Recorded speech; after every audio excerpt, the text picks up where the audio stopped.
So, Heavenly Father, I just want to thank you for this time to do this pod, do this entry. Lord, it's only because of you why I'm here. Lord, just give me the right words to say, give me the right things to talk about, to help not just myself but others. Thank you again for this platform, and let it be for your glory and no one else's. In Jesus' name I pray. Amen. Yo, what is going on, people? What's going on? It's been a while, blood. It's been a while, fam. It is Julian here. Welcome to JM Journal. I've actually forgotten what entry this is because it's been so long since I've seen you guys. Obviously, I've been away. I've been cussed out by a few people because I haven't put anything out for a couple of weeks. I want to say I apologize, but I genuinely have excuses. You know, I have genuine reasons for not doing that. Obviously, I went away. I went to Rwanda. I was in the motherland for a couple of days, for a week. So I wasn't able to record out there. I got so many pictures. That place is beautiful. I'll get into it in a second. But I was in Rwanda, came back from Rwanda, and then I had a crazy week, like a mad week. So I just didn't have a chance to record. So here we are. So for those that are vexed, I'm not apologizing. And for those that have been patient, thank you so much. I appreciate you guys. But welcome back, man. It's so good to be here. It's so good to be able to just talk and just be here, man. It's been a minute. I feel like I haven't done this for so long. So I'm grateful. I'm glad that I'm back. Alrighty then. All right, so let's do a check-in. What is Julian saying? How am I? I'm tired, but it's like it's not that I didn't get to relax in Rwanda, because it wasn't holiday. I need to tell you, it wasn't holiday. I was there for work.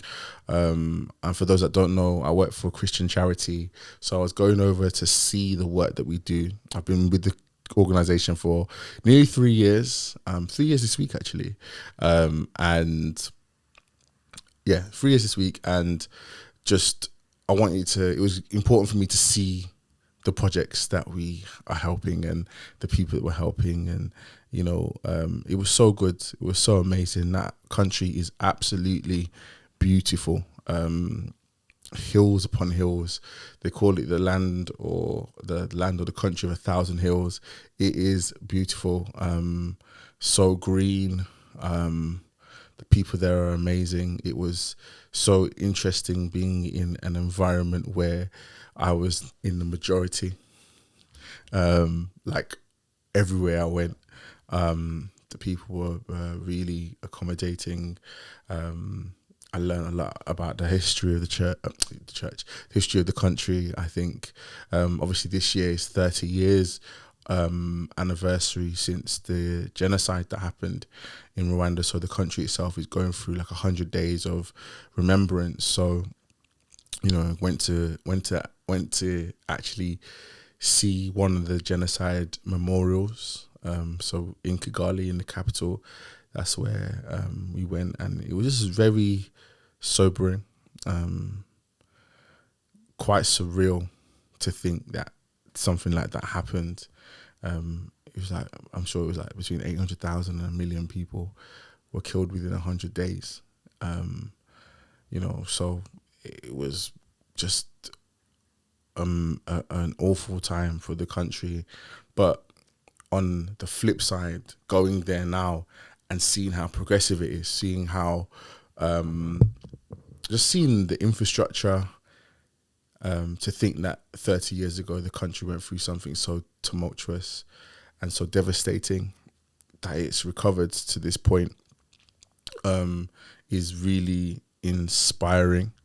It's really inspiring. And then just on top of that, I was able to meet all these people who have benefited from the work that my charity, my organization do. And just hearing some of their stories, again, really inspiring, meeting some amazing people, you know, beautiful people who have lifted themselves out of extreme poverty. They're able to send their children to school and pay for their family's health insurance and start businesses and be successful in business, from a place where they weren't able to before, but now they're able to utilize their own skills, utilize their own resources, create support groups, not just financially, but socially as well. It was just really inspiring and I guess challenging as well for me, because hearing how some people would have used for the equivalent of what is £18 and completely turn their lives around. That's a Nando's order for me. And just it really made me think about how resourceful am I being with what I have. And then even in terms of us here in the UK, how resourceful are we being with what we have when people are literally turning their lives around. It's crazy. Turning their lives around with much less than what we have. But again, just really inspired. I got to experience something incredible, miraculous, in fact, whilst I was away. There was one church that we went to, one of the projects, and it's obviously working with a Christian organisation. A lot of the work that we do is through churches, so creating relationships with the church leaders and empowering the congregation. So there was oftentimes lots of stories from the congregants. So there was one church we went to, a young lady, and she went to the front to speak, and I noticed she had a crutch. It turns out that there was an accident that happened a few years before, and ever since then she'd been walking with a crutch, and like we're hoping that there'd be medical interventions to kind of help get her back to full health. And when she was speaking, it was really interesting just hearing her talk. And then when she went back to her seat, and I just felt like God said to me, "You need to pray for her." I was like, "Pardon? Wait a minute. What?" You need to pray for her. You need to pray for her healing. I was like, "Pardon?" I said, "What? Are you cool, fam?" God, I felt like God was saying, "Yeah, you need to pray for it." And I was just like, "Nah, I'm not doing it. No, sorry. I'm not here in Reverend Julian capacity, I'm here as normal Jules." Obviously, you can't really take that hat off, when you're called, you're called. And, for about 25 minutes, I was just like really kind of battling and going back and forth. And a lot of things were coming to my head, like I don't want to seem weird to my colleagues, don't want to be overstepping the mark, I don't want to be that overseas foreigner who comes over and does all this stuff. I don't want to be, I didn't want it to be weird. I also didn't want the hoo-ha and the palaver that potentially could come with it. My name ain't Benny Hinn, you know what I mean? And so for a long time I was going back and forth, and it was about 5 minutes before the service kind of ended, and I felt like God said to me, "It's like, you're leaving Miranda in 3 days. Don't stop her blessing because of your how you feel about yourself and your own worries." And like it was one of them things about just being obedient in spite of. So I was like, "Okay, cool, let's do this." So I went and asked the pastor if it's okay for me to pray for one of his members, and it was all good. And I asked for an interpreter to come with me. I explained to her, I said, "I'm a pastor, I'm a minister. I really feel like the Lord has told me, instructed me to pray for you for your healing." I think it's important. I don't know if I'm recording, I am recording. I think it's important that we, in all things, you have to ask permission. So I asked, I said, I'm a pastor, I'm a minister. I believe that the Lord has told me to pray for your healing. And I had to say, "Is that okay?" She's like, yes. Obviously in Kenya, Rwandan. And I just prayed. I just said, Lord, obviously if it's your will, she'll be okay today. I can't go into the prayer because I don't remember it all. But in my brain, I just had had the story of the man that was trying to get into the pool at Bethesda for 38 years. And, you know, when it was time, I just had to, like, it was interesting because I think a lot of times people think like healing is going to be this like instant thing, and it can be. But sometimes you're asking someone to do something that they haven't done for a long time. You're asking someone to do something that they haven't felt comfortable doing for a long time also. So as much as I believe that God did the healing in the moment, you also have to then get over that fear of, one, it not working, and two, the fear of the pain and the uncomfortability that will come with it. So, you know, it came to a time I was praying and I said, okay, you know what? Let's take some steps now. So I'm going to ask you to do something that might actually be really hard. And I said, I'm going to ask you to let go of this crutch. And this crutch, and you know, and I said to her, like, I know that it's going to be hard because you've been using this crutch for a certain amount of years. But I'm just asking you to have some faith and let go of the crutch. And obviously, if we believe that God has healed you. And it took a while. It took about a minute for her to kind of pluck up the courage to let go of the crutch. And, you know, if I think about life, some of us have got things that we're kind of leaning on for support that in theory could actually be inhibiting our full healing, inhibiting our full restoration. But the fear of letting this thing go, that has been a constant. We can hold on to it because if I was her, I've used this for 4 years, 4 years. It's dependable, it's stable, it's never let me down. You know, when I've tried to let go of it before, I've fallen, and now you're asking me to let go of this thing. Damn. And so in the physical, there's that. But then there's probably, when you think about life now, you think about people's situations, there's probably some friendships, some relationships that some of us are holding on to like a crutch. And we don't know, by holding on to that crutch, what we're blocking ourselves from. And we don't know what God might be trying to do in us letting go of this crutch. But anyway, back to the story. So to us, okay, let go of the crutch. And I said, I want to hold your hands. We're going to just take a few steps, one at a time. And we just started taking some steps. I was holding her hand, you know, she was a bit like Rocky. Naturally, there's going to be muscles that she's not used in years. There's going to be a complete rebalancing in her mind, you know, coordination. Her brain's not had to compute this kind of movement for a long time. So just walking, taking slow steps, 2 steps, steps at a time. So I'm holding both her hands. Okay, I'm going to let go of this hand. Let's do it. Keep going.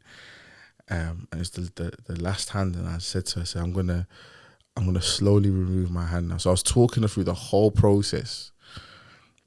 So I'm gonna slowly let go of your hand now. And this is scary. This might be scary because this is the point at which you find out, you know, and let go. And she was walking. And she had a bit of a limp. So I sat her down. I said, let's take a break. Because and I think sometimes when we think about healing, think about all these kind of things, that we just expect things to just be instant. And that can be true, and I believe those things happen. But, you know, I think we have to take into account the body, the physiological side of things. There's going to be muscles that she hasn't used in years. There might be parts of her legs or muscles that don't exist, that have wasted away due to atrophy because of lack of use, that, you know, you're now trying to use and they're not there. So let's take a break. And then we went again. She still had a little bit of a limp. And you know, I believe that she'll be completely restored. But so there was that, and then sat down again. And I just prayed with her again. Said, "Look, I believe that God has healed you." And she was like, "I believe that God healed me." She was praising. By the time when she was walking away, she was just praising God and everything. And like lots of people were like, "Oh my gosh!" They won't say "Oh my gosh" because that's not what they were saying. But you could hear the awe and just like, "Oh, God is amazing." And she was just praising God. It was just really emotional for me. And I was just really grateful that God used me in that moment. And you know, so like I kind of like left her and she was talking to like family members or whatever, and then like about 20 minutes later I saw her outside and she was just walking, just calmly just walking. I was like, whoa. I was like, what's going on? And I just saw some kids playing with the crutch, running around with the crutch, and it was like, God, you're so amazing, man. And it reminded me, one, of the importance of my obedience. I nearly never did it, bro. It also reminded me of God's power and his ability to utilize anybody and anybody and anything. And three, just reminded me that, you know, you're called and you can't, you don't take this hat off. And if you think that you can, it's a problem. And if I'm then going to be really honest about how I've been and how I felt within myself, you know, I've really kind of been not struggling, but just again, just that reminder of this fact that this ministry or this call of my heart, forget the ministry thing, but the call that God has for me is one that I can't take days off. I can't take hours off. I can't take minutes off. And, you know, I think in the last, like, especially month or so, I've been trying to like take time off from it, in terms of, not time off in terms of like, I understand the need for like sabbatical, the need for time out and all that kind of stuff. I understand that. But in terms of like, I don't want to do this anymore. I just kind of want to do my own thing. You know what I'm saying? And I've kind of been battling. I've been battling with my old self a little bit. I've been battling with, you know, the freedom that might have come from not being submitted to the call. And, you know, I had a really good conversation today with a pastor associate that I have, a really new pastoral relationship that's been developed in the last like few months or so. To be honest, I've had two conversations today that have really kind of just grounded me. But, you know, I was just reminded again of like, this is a call and this is something that I've said yes to. And it requires complete submission and it requires a surrender of my heart. And I feel like I've had to really, in the last like even a few days, just be like, Lord, I actually have to surrender. Just keep surrendering. And I think staying in that space of surrender has been where the difficult part has been, because, you know, you can be in the space of surrender and you kind of do all these things and everything happens. And then, you know, if you're not really maintaining that intentional surrender, you can find yourself not surrendering or finding it easier to not surrender. So like, even I came back to church on Sunday, and if I'm honest, I was like, it was good to be back home. Yeah, it was good to be back home. I'd missed church, I'd missed the house. But I just I even felt a little bit like heavy, because I know what I've been like, just like the battle I've been having, even in my mind, just like, you know, and I just had to just go and I had to walk to the altar, man. Just, you know, pastoral prayer was happening. I was the one that I was like, Lord, I need to just continually surrender. That life of surrender is not easy because it takes intention. You can't surrender unconsciously. You can't surrender like just because it's not a natural thing to do. And I think part of me wants it to be like this easy thing, and in fact it takes that conscious intentionality to stay surrendered. So yeah, just but I'm grateful that, like, even today I had so I was watching a podcast earlier, it's called the Preachers Podcast, I think, with Pastor Mark Moore, Bishop Brandon Jacobs, Brandon Clack, and Pastor Nathaniel Green. Just four brothers that have come together over time in Christ, that have found a brotherhood together. And they've just been talking about, you know, the kind of friendships that you need when you're in ministry. And I was really grateful that, you know, one, I have a very strong base of friends, like my bros that are three of the four of them are in ministry, so we can kind of bounce off each other, and there's a level of vulnerability that we can all have with each other. And even the one that's not in ministry, there's brothers who are able to kind of bear each other's burdens and all that kind of stuff. But then also, like, I feel like recently God has kind of just started placing people who are also similar age, also in ministry, that are kind of just really trying to, like, intentionally build brotherhood here with me. So like even today I was just watching the pod and I was just thinking, I was like, God, I'm so blessed. And then I got a call. I got a call from my brother, who's a pastor in London, and he was like, yo, I just felt the Lord tell me to call you and just check in and see how you are and praying for you. And we just spoke, we just catch up. He was like, yeah, this is a 30-second phone call. We were on the phone for about 25 to 30 minutes. And then it was like, we're going to pray for 30 seconds. And it was a prayer for like 10 minutes. And, you know, I'm just really grateful that people are around me. Just grateful that people are around me. And that there's people that are really out here wanting my success. And I just pray, and my hope is that I put as much effort into my success as they do as well, you know. But yeah, that was one aspect of Randall. Randall was just, other than that, it was great. I met some amazing people, you know. I went away with some colleagues, some people that were supporters of the organisation, and, you know, those guys, I feel like, were people that I get to touch base with for life, especially one of them. It's going to be like a dad, you know, yeah, so it was just a really good experience, and I wouldn't trade it for the world, man, and I definitely want to go back one day. And if you want to go somewhere, go there, man. It's absolutely incredible, all right? Absolutely incredible. The hardest part about coming back to the UK, apart from the fact that I had food poisoning, God, I'll get to that in a second. Jesus is Lord. But coming back to grey England, hear me. Imagine I landed in May, you know, end of May, bank holiday weekend. Usually that's a good weekend, isn't it? Listen to me.